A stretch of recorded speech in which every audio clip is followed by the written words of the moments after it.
So to clarify that part about sympathetic and the vessels, remember we said that it's mostly sympathetic that controls them. So rather than parasympathetic saying dilate, sympathetic saying constrict, sympathetic would poke at them more or less to say how much to constrict. So more signals would make them constrict more, fewer signals would make them dilate.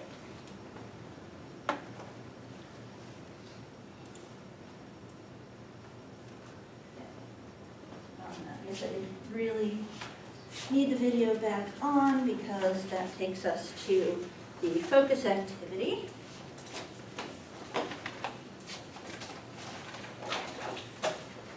So what you're going to do on this is two-sided.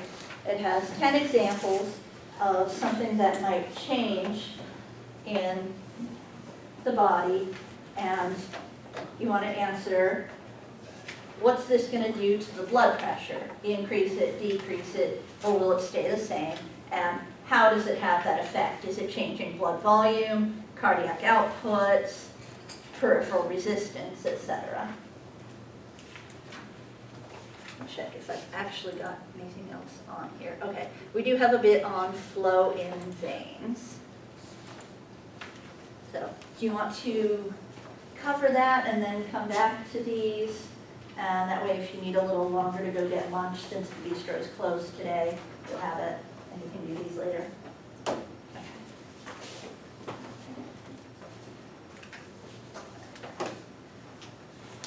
So, there are several factors that affect your venous return, how much of the blood from the veins is being returned to the heart.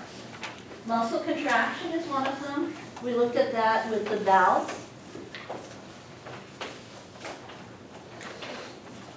where the more they contract, the more they push and squeeze the veins, and the valves make sure that that blood goes toward the heart. And that's actually why they tell you not to just sit down right after you exercise, but to keep moving a little bit, is so that you're contracting those muscles and helping make sure the blood returns to the heart until your cardiac output decreases enough that you can just leave it in the veins again. Breathing is another factor that helps with venous return. As you inhale, your diaphragm comes down. That increases the pressure in the abdominal cavity, decreases the pressure in the thoracic cavity, and that affects pressure on the outside of the veins, and that makes the blood flow upwards to the heart. And then vasoconstriction, this doesn't happen often, but the veins can constrict if you've lost blood or if you are really working out hard. You can tell them to constrict to send more of the blood back. And that's similar to the muscles squeezing the veins, except here the veins squeeze themselves.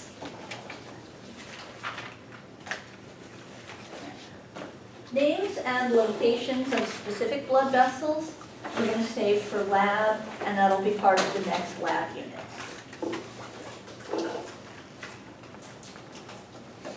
So there are 4 labs that go with chapter 15. Heart structure we're doing today. The others are part of the next unit.